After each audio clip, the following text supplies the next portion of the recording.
Welcome to Oxford News This Week. I'm Elgin Nichols. And I'm Terry Stiles. In this week's news, folks from Oxford take part in the presidential inauguration, and a local Oxford Boy Scout receives a national honor, and Oxford's Downtown Development Authority director resigns.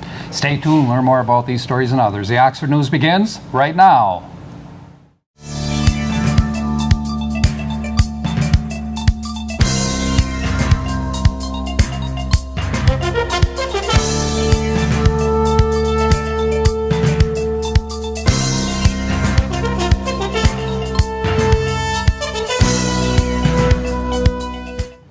Oxford Village Police Chief Mike Niemanowski was reviewed by the President of the United States at the January 20th inauguration. The honor went to the 49-year career police officer when he was selected to carry the flag representing the Michigan Association of Chiefs of Police. After the parade, the chief and his wife, Christine, attended the formal Michigan inaugural gala held at Smithsonian National Museum, a night to remember, to be sure. Oxford resident and Eagle Scout Trent Sabo was awarded the Boy Scout Medal of Merit recently for his heroic attempt to save the life of a 55-year-old Rochester man.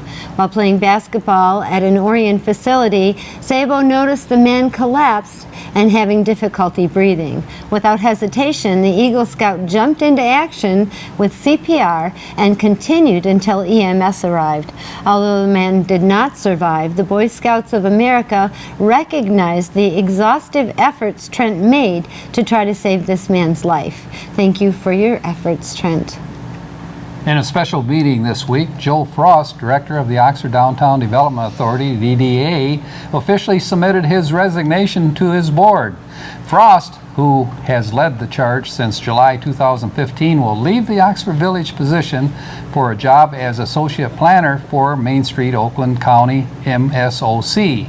With regret, the DDA board accepted his resignation as Frost made it clear he and his family plan to remain residents of Oxford and will continue to be involved in community events. If you see Joe Frost around town, be sure to thank him for the job well done. Due to AT&T shifting from cable UVerse to DirecTV, OCTV expects to lose over $100,000 in operating revenue in the next year. OCTV is not supported by tax money, and its main source of funding is through franchise fees charged by your cable provider. That money is then sent to our prospective townships and villages with the primary intent to improve local television programming and services. Some of the municipalities choose to keep half of those fees within their budget for other uses, while the Township of Oxford forwards the entire amount of your local television station funding to operate local programming for your community. OCTV Public Access Television provides all and solely local programming and information. The original intent of the government mandate as to why cable companies provided franchise fees to each community. However, each community has the option to maintain a television station or not, which is why the communities are allowed to keep all or a portion of the franchise fees for whatever they need in their community. The loss of AT&T UVerse franchise fees could greatly affect our ability to maintain the current level of coverage for our communities on local news, sports, and events in our communities. If you're concerned about losing your local television station programming or getting less news reports, sports, meetings, and reduced services, get in touch with your local authorities and voice your support for local television. You folks in Addison Township will soon find multiple changes to your local parks. Lighting will be improved at the Watershed Preserve Park. The old Arnold School, located at Watershed Park East, will be open this coming spring. The 100-year-old one-room school building will be completely restored for public viewing. Lake George Nature Park in Leonard will have new signage, clean trails, and a new handicap dock. Get ready to have fun and enjoy all the many great changes to your local Addison parks. Truly a great place for fun and a great place to live, Addison Township. A longtime member of the Oxford Fire Department, Nancy Hunger, had a special honor last week by working at the presidential inauguration as a part of the Michigan #1 Disaster Medical Assistance Team. As EMS coordinator for Oxford's fire department, she was chosen to work at the U.S. Capitol building under the direction of the Office of Attending Physicians. Hunger helped provide various health services for members of Congress and inauguration visitors. To learn more about the experiences Heather had, check out the January 25th issue of the Oxford Leader newspaper. Congratulations. An Oakland County Sheriff's deputy pulled a vehicle over at the Oxford Ace Hardware for driving his vehicle recklessly, and police were given a false name and address by the offender. When finally matching the face with a picture of a man police found, he was wanted for 4 outstanding warrants ranging from driving violations to shopping illegally or shoplifting. Although he resisted, the man was arrested and taken to the Oakland County Jail for charges pending. Beware of more thievery in Oxford. This week, an Oxford business reported a U-Haul 2-axle car transporter was stolen from their property. The trailer has a Kansas license plate number of U7024. The description of the stolen trailer was entered into the National Computer for Police Register, and the case remains open. That's it for Oxford News this week. If you want to learn more about these stories and others, stop by your local store and pick up a copy of the Oxford Leader newspaper, or better yet, you could catch us right here at OCTV Charter Channel 191 and AT&T Channel 99. And coming up on OCTV, filling in for Jamie Hughes is Cody Wright with your Oxford Sports, and then catch Oxford School News with John Ochins, and don't want to miss Auto Talk and Science in the News with Dave Kenny. I'm Terry Stiles, and this is Oxford News This Week, where we bring your news closer to home. And I'm Elgin Nichols. Remember, always be kind to your friends and neighbors, and thanks for watching.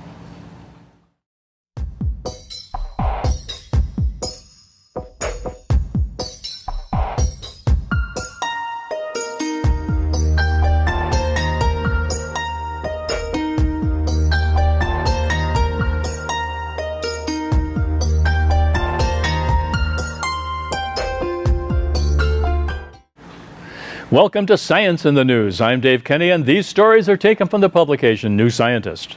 In our first story, outfoxed. Gray foxes in the mountains of California have been filmed deliberately rubbing themselves in the scent marks left by pumas, possibly as odor camouflage against larger predators such as coyotes. Over 4 years, Max Allen at the University of Wisconsin at Madison filmed 26 puma visiting sites known as community scrapes, where males leave scent signposts to communicate with others. He was surprised when cameras revealed that foxes regularly visited these sites and repeatedly rubbed their cheeks on the ground that had been freshly marked by the mountain lions. The foxes rub very specifically on the areas where the pumas mark, says Allen. Coyotes often kill gray foxes, which are half their size, to reduce competition. Coyotes are very reliant on smell when hunting and are much bigger than the foxes, says Allen, who thinks the foxes use the scent camouflage to give themselves a chance to escape. Gray foxes climb trees to avoid predators, says Allen, and in many cases they probably only need a few seconds hesitation from a coyote for them to get up a tree. Smelling like a puma might give them just that amount of time. Wow. And in the water, spit and kill. Archerfish are famous for shooting mouthfuls of water at insects to dislodge them from vegetation above the water. Now, they have been shown to use these jets to hunt underwater, disturbing sediment where prey is lurking and snapping up the spoils. This suggests archerfish use their jets as tools, adapting them to serve both aerial and underwater hunting, says Stefan Schuster at the University of Bayreuth in Germany. Schuster's team decided to investigate after observing the behavior of wild fish on arrival in the lab. We often see them shooting at things on the ground of their tanks, he says, such as leaves or small fragments of wood. The team filmed 5 fish in the lab after presenting them with prey hidden under bowls of various types of sediment. They found that the fish use the same mouth maneuvers underwater as they do at the surface to produce jets. The archerfish were able to alter the length and type of water blast to suit that type of sediment. Their shots were shortest if the sediment was coarse-grained and increased in length as the sand became finer. Which came first? Aerial or underwater shooting remains to be established. Perhaps some underwater tendency to produce underwater jets might have been there first because this is widespread among fish, he says. And back on the ground, a heat-sensing film could let robots detect when humans are around, like pit vipers hunting out warm-blooded prey.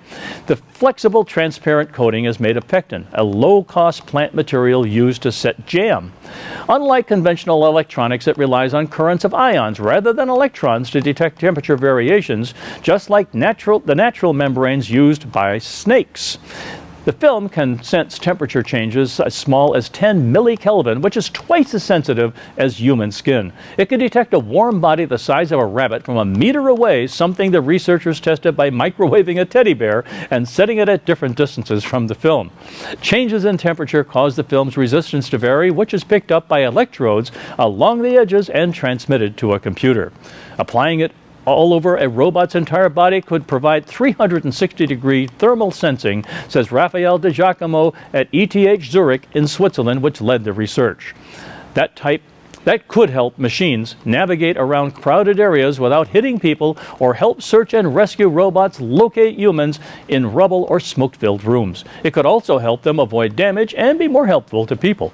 A robot assistant might need to know if a cup of tea is too hot to hand over, for example. For Giacomo, helping robots learn about their environment is key. The most important thing about combining artificial intelligence and humanoid robots is that the AI needs to be shaped by its senses like we are, he says. You need to provide full sensory feedback so the AI can build up a picture of the world. The temperature-sensitive film could also be used as a prosthesis to help give the wearer sensitive feedback. Unlike previous flexible heat sensors, the membrane is sensitive across a broad temperature range and is very simple to make. The researchers cast pectin in a mold and then dipped it in calcium chloride, as the calcium ions make the pectin sensitive to heat changes. The signals from the electrodes along the film's edges can pinpoint heat sources, and the film is now being developed algorithms to map temperature across complex surfaces like body parts. De Giacomo says the film could be sprayed on or coated like the skin dip used to coat robots in the TV series Westworld to give almost any object temperature sensing capabilities, and we can only wonder what's next. Well, that's it for this edition of Science in the News. I'm Dave Kenny. Stay tuned to Oxford Community Television. Welcome to American Legion in Oxford for the best fish on Fridays. That's right, from noon to 8:30. You can get the best walleye in Michigan. You can get walleye, baked cod, chicken strips, baked potatoes, and more. On the hall side of the Legion, oh, hello there, friends. You can have 12 friends on a table, any one of the best military museums in Michigan. And the dining side, oh, hello again. More comfortable with many 4-seat tables and a couple of 5-seaters. Now on Friday we usually have about 400 to 500 best friends for our fish. Carry-out? You bet. We have 50 to 60 carry-outs at the post. We have some young friends with the birthdays and some of our best seniors at the post. Oh yeah, waitresses, they go like a track waitress to get your food. If you have never enjoyed our secret famous walleye at the Legion, come on in every Friday from noon to 8:30 at the American Legion Post 108 on 130 East Rainer Road, Oxford. I'm John Ochins, and welcome to the Oxford Wildcat School Update. It was school board meeting time again last week, and at this one, the board decided to weigh in on national politics. Recently, there's been a lot of opposition to President Trump's nomination of Betsy DeVos as Secretary of Education, especially from the educational community. Board member Mike Schwag started the issue at the meeting this way. Enough, this morning I learned that the East Lansing School Board denounces Betsy DeVos as U.S. Secretary of Education. East Lansing Board of Education has passed a resolution urging all U.S. senators to vote no on the confirmation of Betsy DeVos as Secretary of Education. The Karen Hain, who made the motion and got it seconded, says, and I agree with this, I know this is a non-traditional thing for a school board to do, but these are unusual times. It is a time when school board trustees, that's us, need to speak out. I feel particularly strong about this, she said. And I say that tonight. The stated reasons that the boards took up this issue were DeVos's lack of an educational degree, that she never attended, sent her children to, or worked in a public school, and issues with her testimony before the Senate Health, Education, Labor, and Pension Committee conference hearing. Here's Schwag starting the resolution. Amway. So tonight, I move and make a motion that Oxford Public School District Board of Education adopt the resolution to oppose the confirmation of Betsy DeVos as Secretary of Education and to urge all U.S. senators to vote no on her confirmation.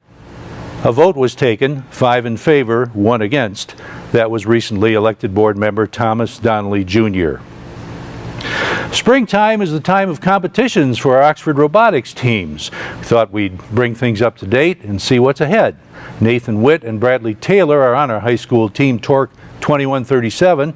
I asked them what this year's competition was all about. This year's game is First Robotics Steamworks. Right now our team is working on prototyping different designs for the robot and to carry out the different tasks. First, Steamworks, the point of the game is to get 11-inch diameter plastic gears onto pegs of airships put inside our field in order to make rotors spin like an old Da Vinci model. And at the same time, we have to get 5-inch wiffle balls. We have to get anywhere between 40 to 120 of them in a goal about a foot wide, 8 feet off the ground in the 2-minute match time. Their regionals will be held in Southfield and Waterford, states at Grand Rapids, and finally Worlds at St. Louis. The 6th through 8th grade kids are in Team Tower 5291. Coach Ian Hayden brings us up to date with them. Well, we've competed at 2 qualifying tournaments at Marysville and Kettering, and at the Kettering tournament we qualified for the state tournament in Battle Creek right before Christmas. And there we competed with 72 teams, and we won the Control Award for the programming of our robot, which it's Inspire Award. At States? No, I think it's at Kettering. No, at States we won the Control Award, which advances us to the Super Regional Tournament in Iowa at the end of March. Next is the World's competition in St. Louis. The 4th and 5th grades are next. Debbie Duong is one of their coaches. In Oxford, there are 6 FLL teams, so 4th and 5th grade teams, and they all went to qualifying events. Out of those 6 teams, 2 of them made it to states. One went to the states in Flint, and our team went to the states in West Bloomfield. So the other team that made it to states was the Robo Warriors. One of their members is 4th grader Jenna Duong, Debbie's daughter. She's in Team 12857, Panda Pals. She talks about her experience. We went to states, and when we were at the qualifying event, we got the Greatest Professionalism Award. Wow. Okay, very good. Now, tell me, at your level, are there any more competitions this year? There is the final competition. It's called Worlds, but only one team makes it at each state competition. And in Michigan, there were 2 state competitions, so 2 teams from Michigan made it. All in all, there were 58 teams at states. Congrats and good luck to all. That's the Oxford School Update for this week. This is Oxford Community Television, keeping it local.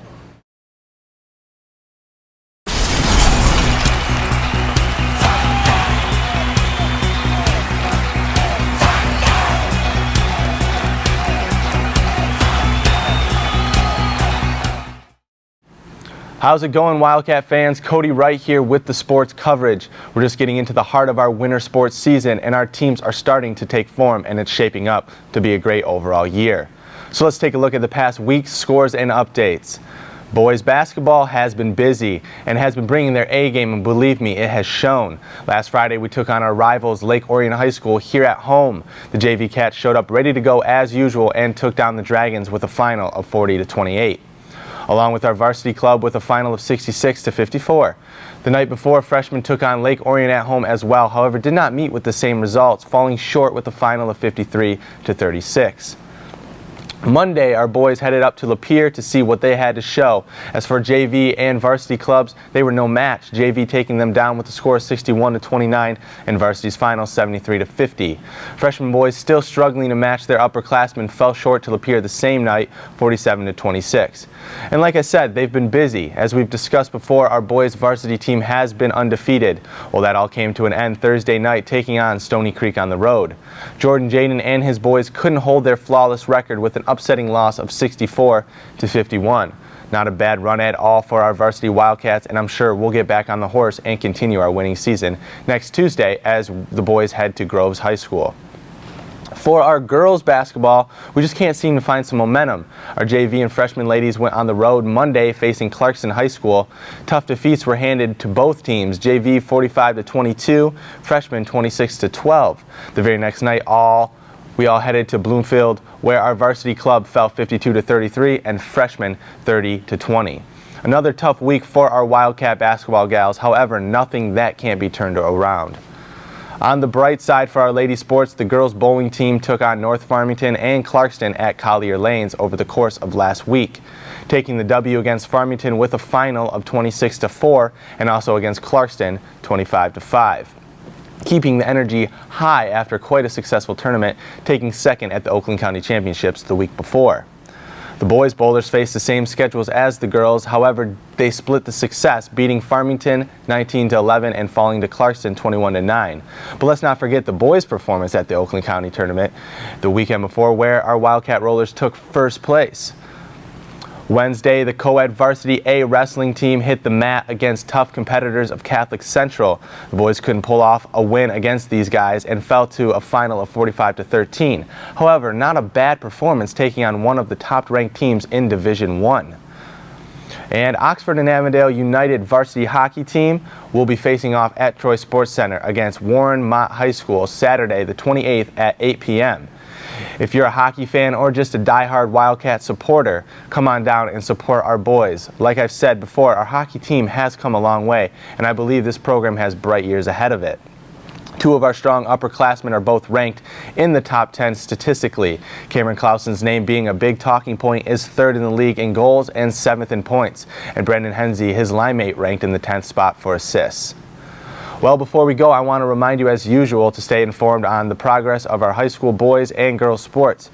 You can find all of that at oxfordathletics.org. It's a great night out for the family or just a fun time to go with friends to root on your classmates. Again, that's oxfordathletics.org.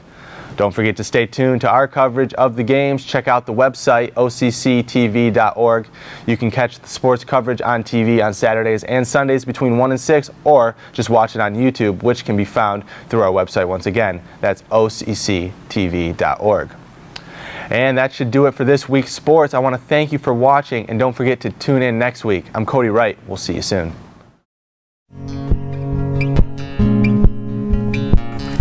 K9 Stray Rescue is Oxford's own local dog rescue. Each year they take in hundreds of dogs and bring them into suitable homes. A certified nonprofit organization, K9 Dog Rescue strives to give pound dogs a new leash on life. To donate, adopt, or even volunteer, call them at 248-628-0435 or go to their website, dogsaver.org, and click on the K9 Stray Rescue League link.